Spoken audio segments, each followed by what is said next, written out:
only one person got the right answer.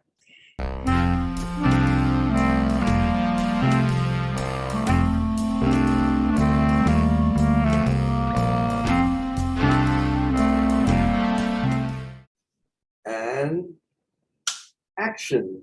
Live from New York, it's Show and Tell. Welcome back. I'm Billie, and today I have an action-packed show for you.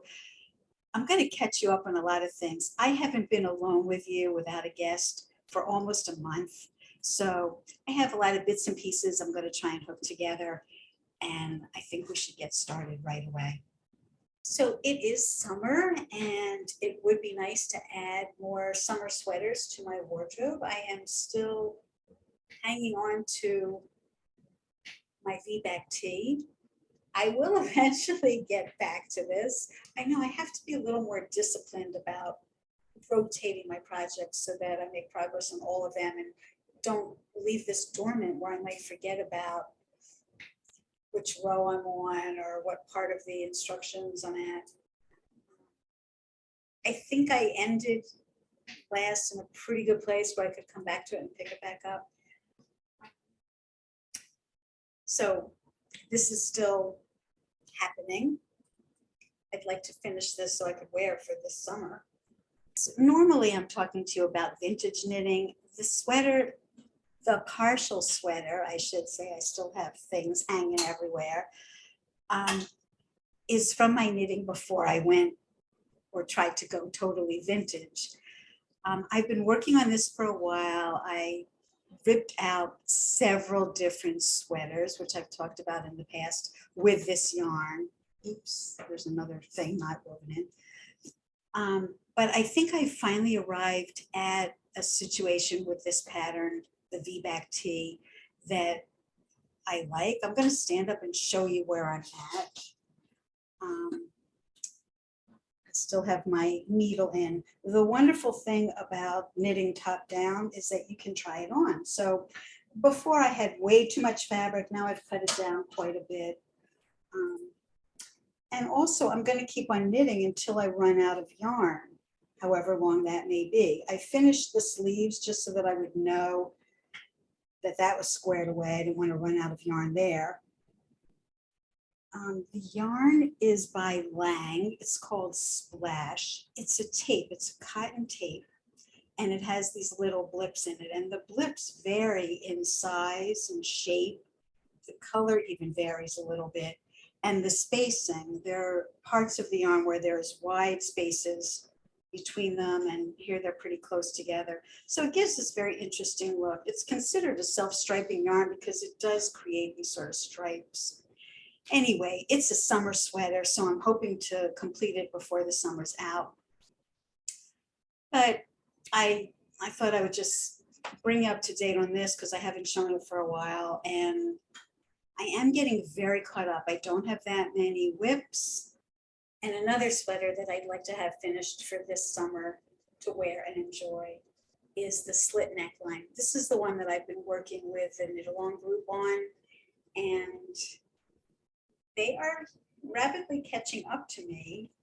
Probably in the next week or two, I'm going to have to finalize what I'm doing with the neckline and the little tabs that come up to meet it, and assembling the sleeve. Right now I have everything just kind of gingerly pinned together. The second sleeve is almost completed. As I mentioned, I've left part of it incomplete so that I can show the other people what I'm doing as I'm doing it. But it's a very nominal amount of knitting left for this sleeve.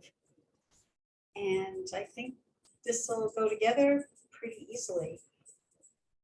Love the yarn from Good Loops. It's their Eco-Lush, and it is luscious. It's squishable. It has great drape. I think it's going to be very comfortable to wear on the hottest, most humid New York days. It has all these perforations. I don't know if any of you remember the old-fashioned girdles. I remember my grandmother in the 1960s wearing these things that were like a pinkish, like a nude color. And I don't know what they were made of, whether they were Lycra. I don't know if Lycra existed yet. They were like almost like rubber with perforations in it, I guess, so that your skin could breathe.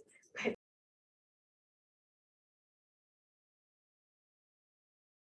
this kind of reminds me of that because it was a solid color with these little breathing holes in it. Anyway, I can't wait to be able to wear this because it's yummy. In case you're not remembering, here's the ball band, Eco-Lush, and it's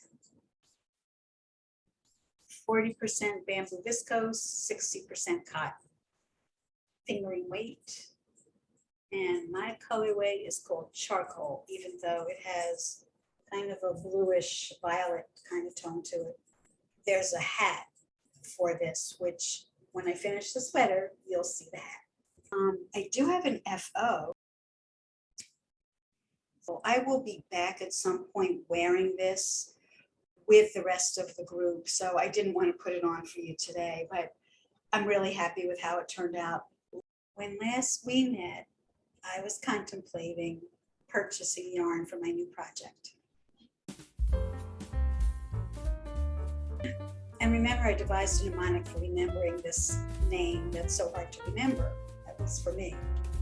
R for right and Rink. L for left and links. For the Rink and the links. And I held a little competition. One person got the answer right. I showed you the different yarns that I was debating between 2 different brands, and I showed you a few different colorways of each.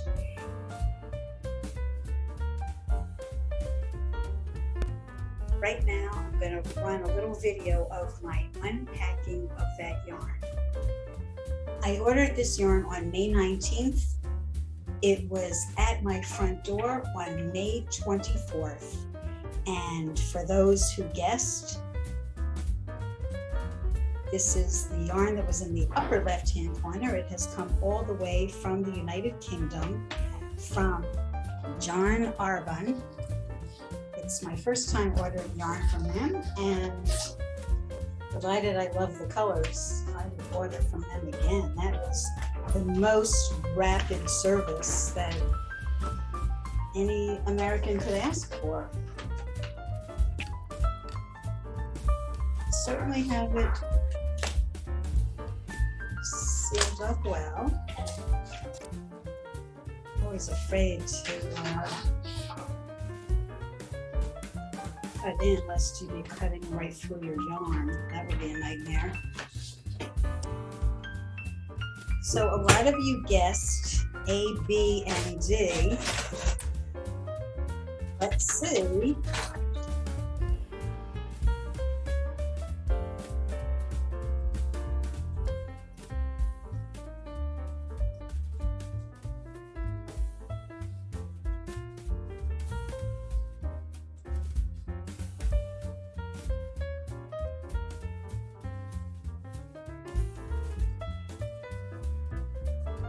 This was not the lighter brown, but the deeper one.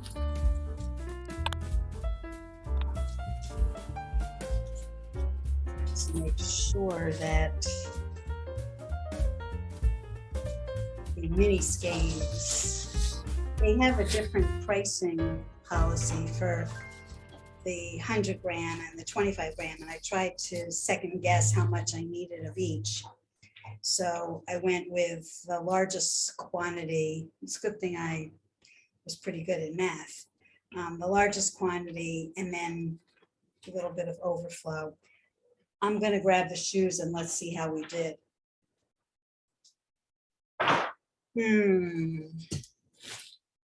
Well, I suppose all I can say is the shoe is going to be on the floor and my sweater is going to be by my face, because no, if I was picking it in person, I would not be going with that color combination. But background seems to be hard to match up, especially looking at it online. But hopefully you'll weigh in your comments and tell me if you like these colors together, because that's my next sweater. You will now know that the yarn that I selected for the Rink and the Lynx was John Arbon's Knit by Numbers. It's a very lovely 100% merino with quite a nice halo. So yes, we had a winner.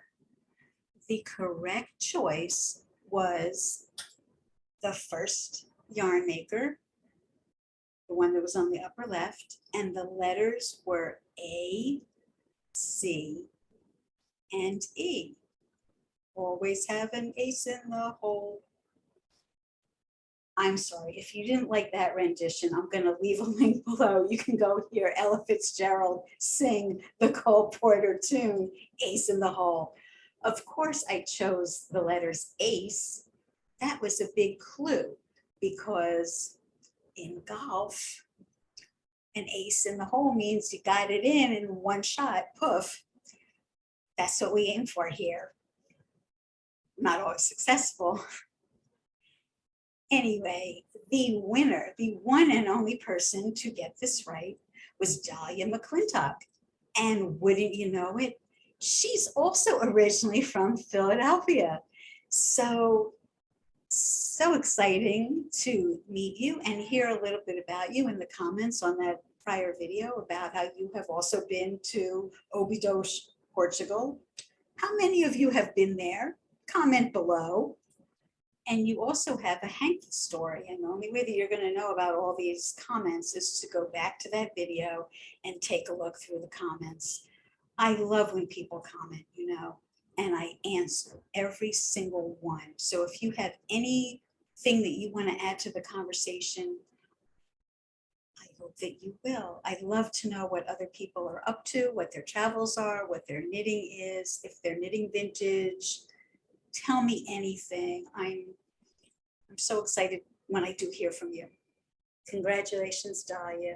Please send me a private message with your home address so I can get your prize out to you. You probably know me well enough by now to know that as soon as that yarn arrived, I was jonesing to cast on. Before I cast on, I needed to swatch. Silly me, I only swatched for stockinette. I did not swatch for stranded knitting.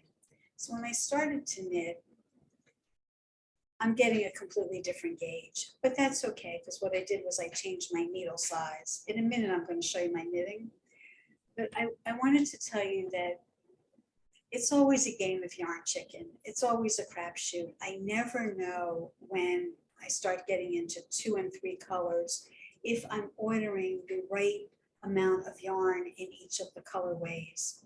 So I did order more of the darker, the brownish color than the other 2 colors, with the thought of doing the ribbing on the sleeves and the ribbing on the waist. And there's also ribbing around the neckline, the V-neck. So I thought that I would probably do those in the darkest color since the shoe is primarily brown.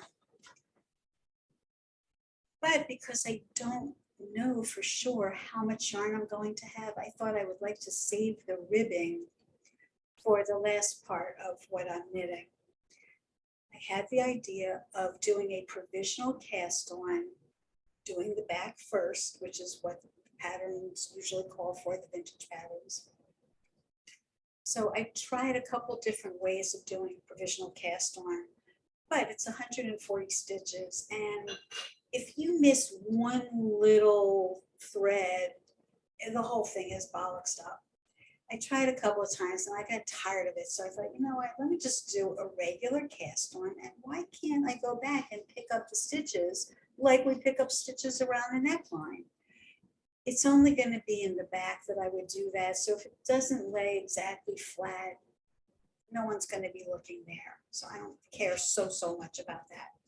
So I started above where the ribbing would be. And I did a regular long tail cast on. This is curling like crazy. It was curling in on itself all the way until maybe like an inch ago. You can see it's still curling a lot. I don't know if it's, I've stranded before, and I've stranded with many colors. This particular pattern has on 4 rows of a 34 repeat, 3 colors that you're stranding.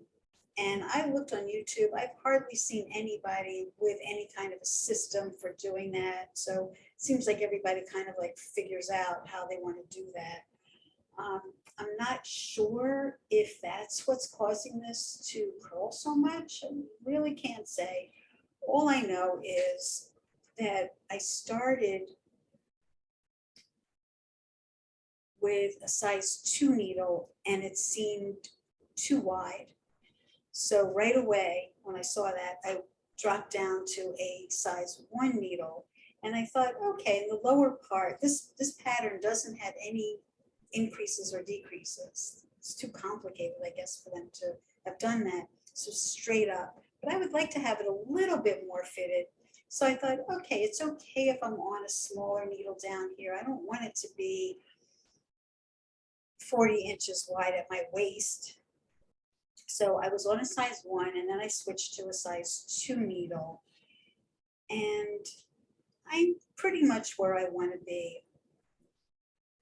When I swatched, I only did stockinette. I didn't do any stranding, and that was really kind of foolish of me. I should have taken the time to do something with stranding to see how much it was going to pull in. But in any event, I didn't. I'm thinking that I might possibly do a small swatch on a size 3 with stranding and wash it. Because I want to see if this yarn is going to bloom. I probably could just take a piece of yarn and wet it and see what happens to it. But if this is going to puff out, then maybe I could even be on a larger needle and then the spaces would fill in. Anyway, here is my first bit of knitting.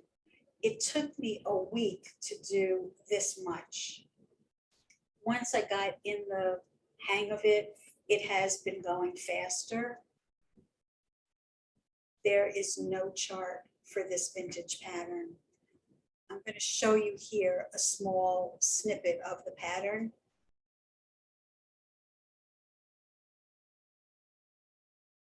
It says things like purl 3 SB, purl 2 W, purl 7 RB.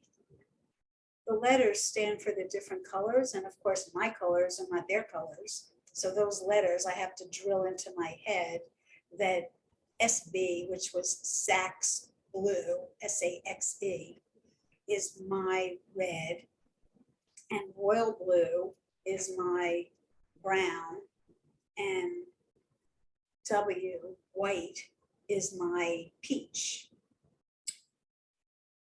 That I have already memorized. That's no problem for me. You do start to see the pattern emerge.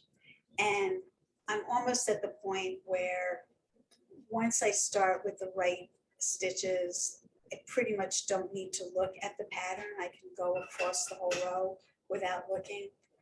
But it's taken me a while to see the motif and how it repeats. So it's not exactly argyle. I think argyle is usually diamond shapes. And it's not fair isle because it's not just 2 colors on a row. It's something, and I'm really happy with it. I love how it's I love how it's looking. So while we're talking about the colors of the yarn, I just wanted to show you why I have a hard time ordering yarn online. It's also hard to find the things in person because I'm very limited by what local yarn shops carry. Online, there's millions of options. This is how this color was rendered on my computer screen. This is the actual yarn in person up against my computer screen. And here's the other color in person and as rendered on my computer screen. So you can see my slight disappointment, not too bad, but a little disappointing. I think if I had seen these colors in person, I might have chose differently. If you're new to vintage patterns, this is a little sample of how patterns used to be printed in yesteryear. So I chose a portion of the pattern where there are 3 colors in a single row. Actually, of this 34 line repeat, 4 of the lines have 3 colors in them. All the others are only 2 colors. Now, 2 colors I know how to strand. I've done Fair Isle. You can immediately pick out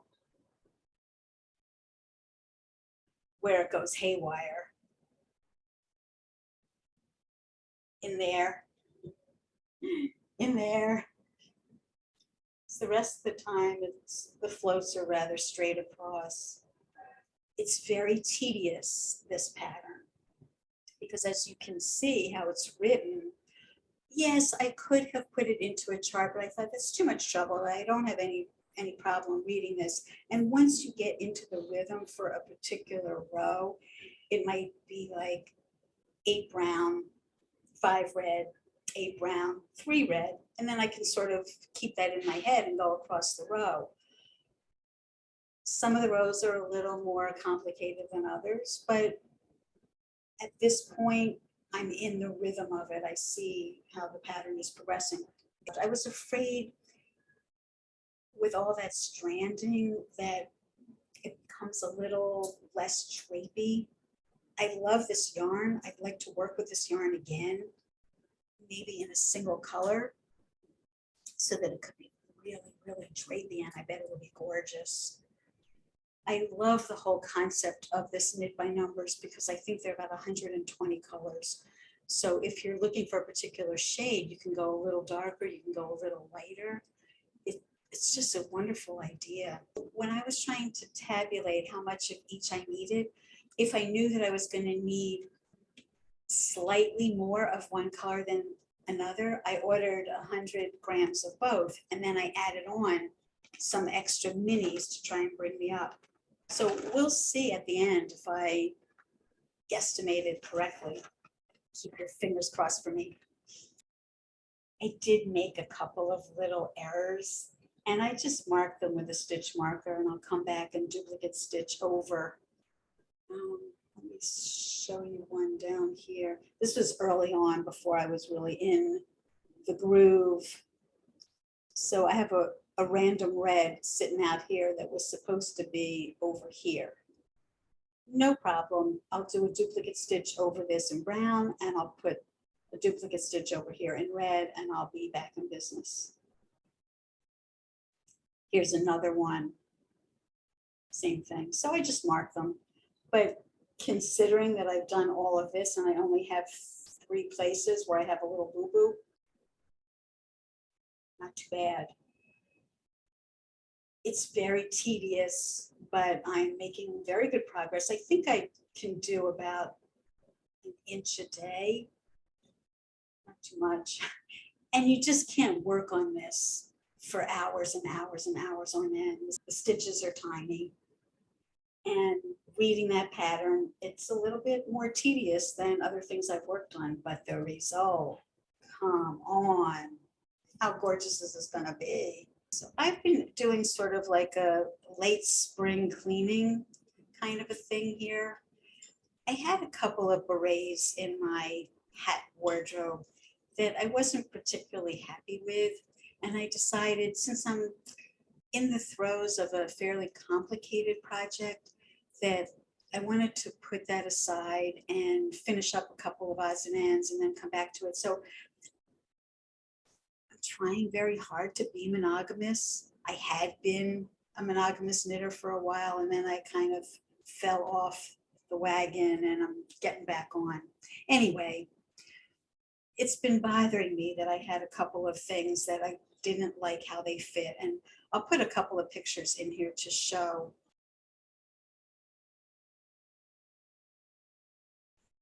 This is my new version of an old beret. The original beret that I knit was done with 3-ply. Let me explain. I specifically knit this to match a sweater. And I have 3 cones of Color Mart 100% extra fine merino. They're this thin. So when you hold 3 strands together, I'm calling that 3-ply. I don't know if that's what real 3-ply is, but the sweater was knit with that. So when I went to make the matching beret, I used 3 strands. I knit the whole beret and I wore it a few times, but it was really soggy and I wasn't enjoying it. And I thought, this is the perfect opportunity to rip it out and start anew. I had plenty of yarn left over, so that wasn't an issue. So what I did, which is my usual procedure when I'm ripping something out and re-knitting something, I don't rip the entire thing out and ball it up and then start to knit again. I leave it intact, and as I'm frogging it, I'm knitting my new thing. So when I undid the original beret, it was made with 3 strands, which was clearly too thin, which was making it too soggy. So what I did was use that yarn in conjunction with 3 new strands, 1 from each cone. So now I had 6 strands. It was a little too stiff. So I thought 5 strands is going to be Goldilocks just right. Everything was humming along until I ran out of the original yarn. Now I needed to put together 5 strands, but I only had 3 cones. So what I did cleverly, if I must say so myself, was I took 1 strand, 2 strands, and with the 3rd strand, I did what's called Navajo knitting, which means you make 3 strands from this 1 strand. So you make thirds. And then you pull the strand through that bottom loop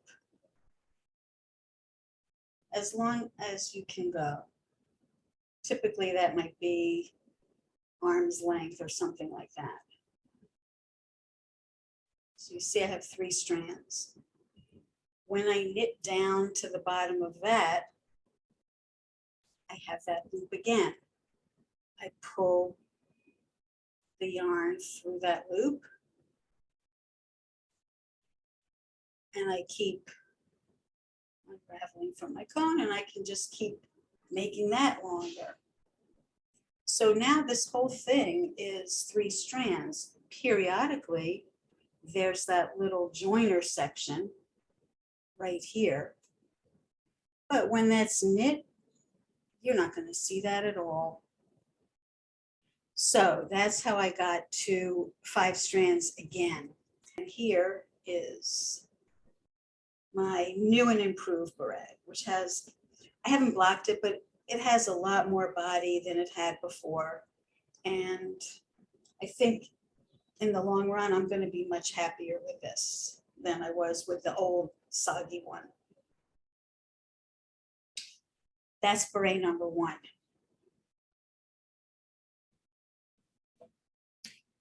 While I was at it, I thought I would just keep going.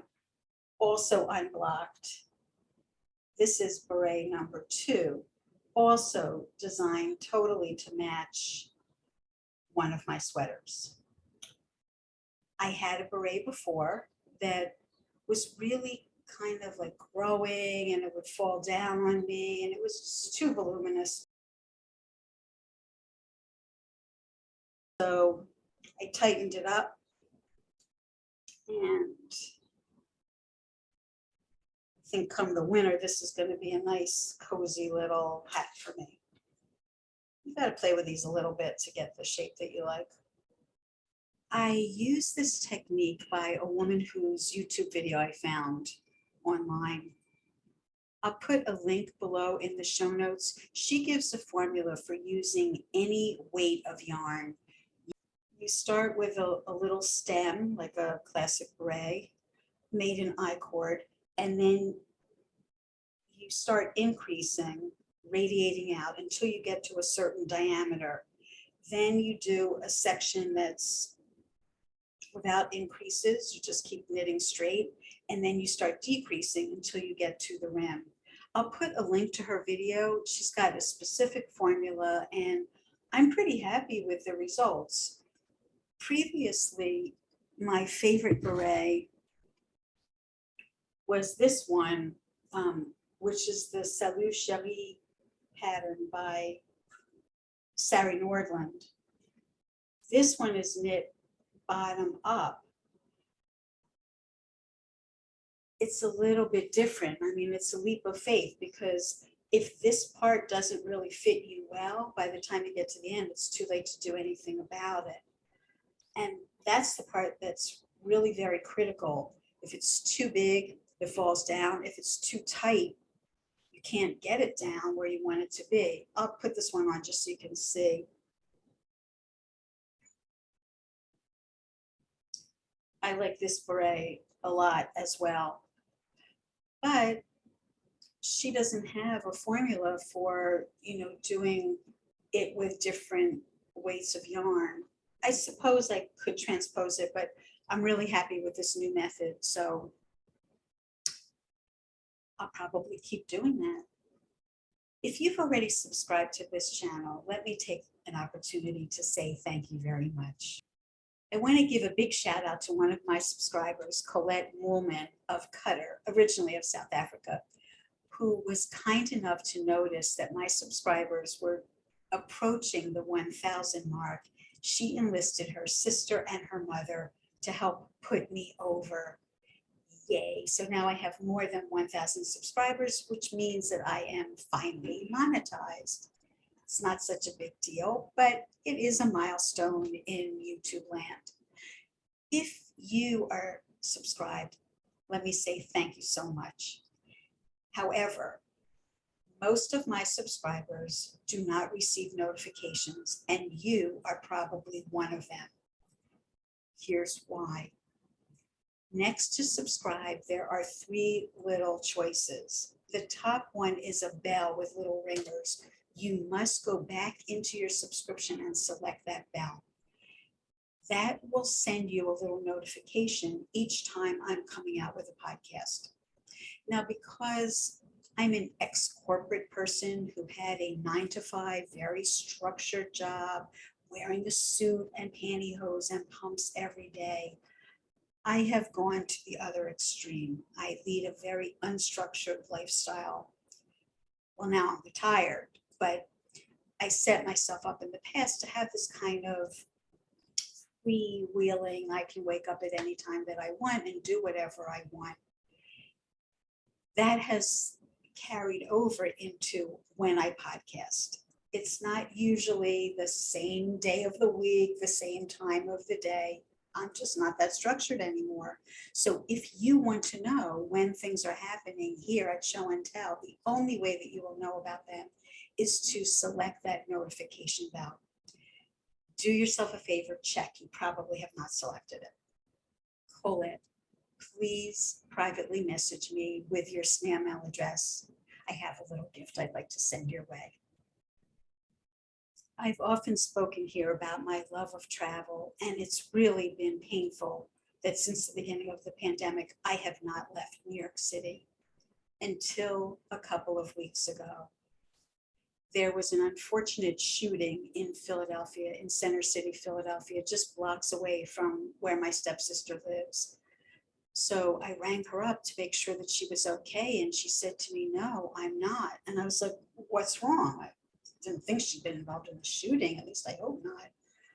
She was having surgery in a couple of days, and I felt it was my duty to hop on a bus and get down to Philadelphia to be there as she entered the hospital and to be there through her short hospitalization, and then in the days just after when she was home recovering.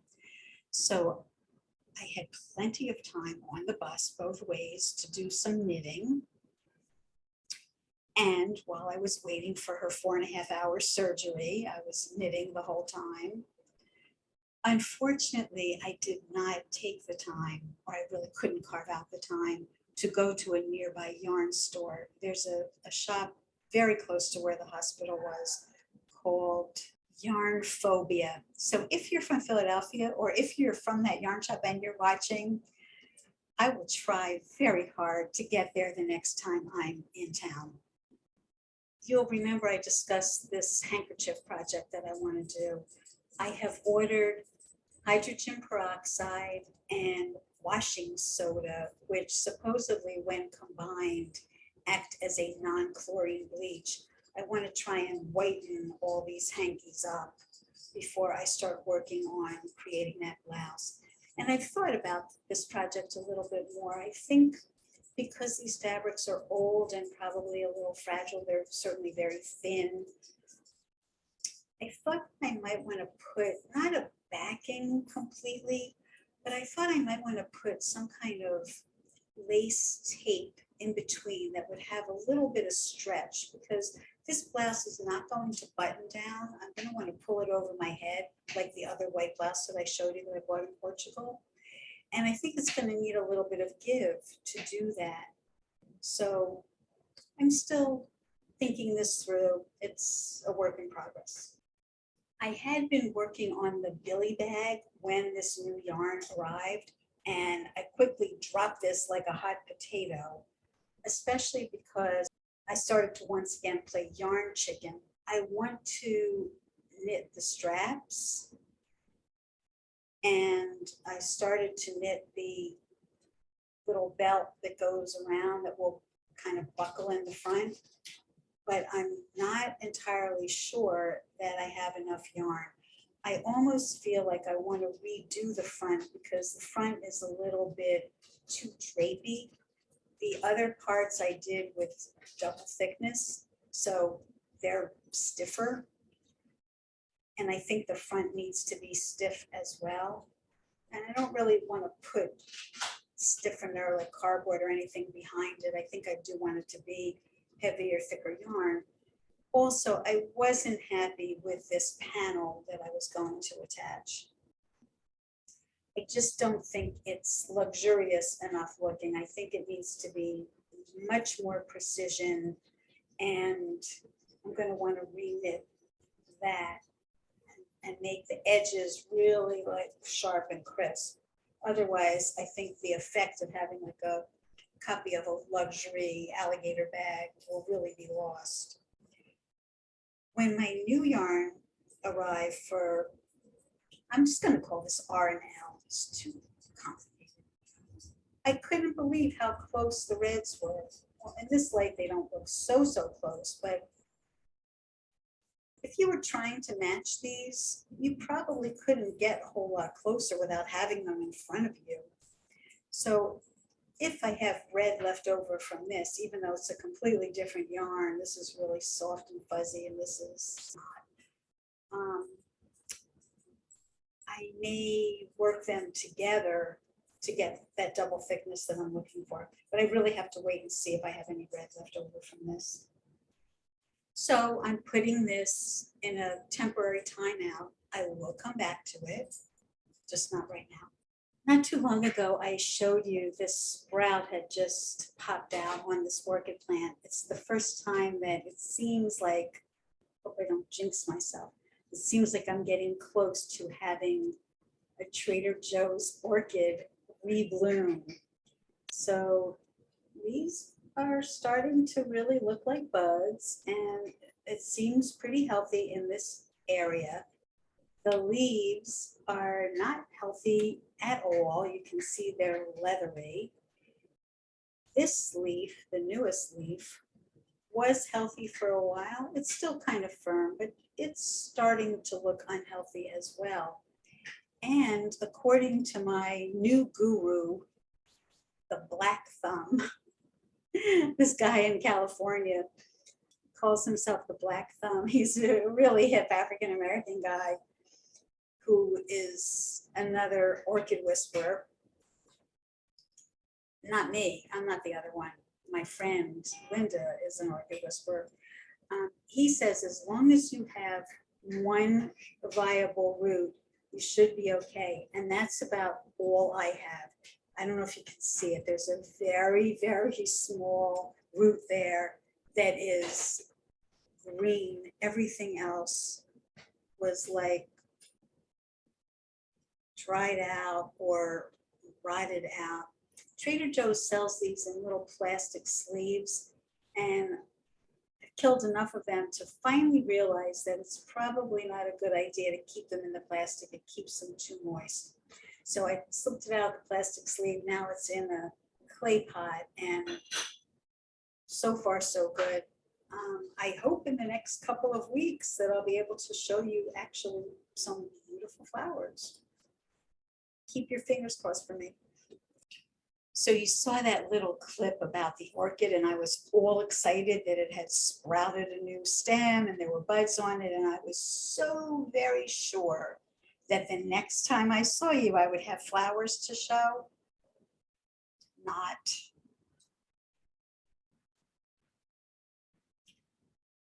Dead on arrival. All of those buds dried up, fell off.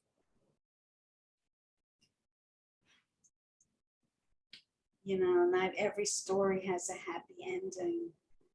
I'm really trying.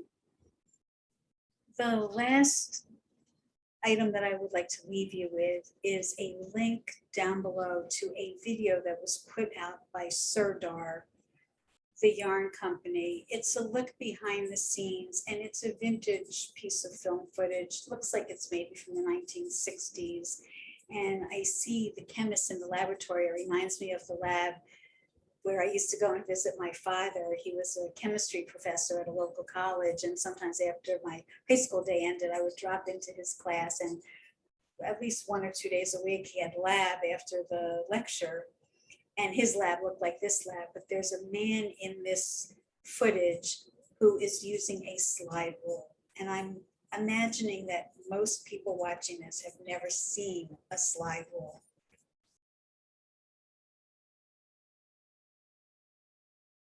My husband never saw a slide rule. He's younger than I am. I was still using a slide rule in high school and in college. When I was a freshman in college, handheld calculators were just coming in. And I remember that there was a wealthy Asian student. His family was from Hong Kong. He was the first person I knew who had, it cost $400 in the early 70s. I think that was probably about 1972 or so. A scientific calculator. And with the advent of that, the slide rule kind of went by the wayside. But you can see one being used in this little film.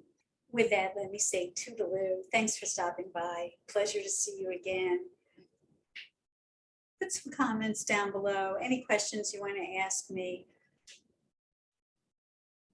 Love to hear from you. Love to interact with you. Take care, everyone.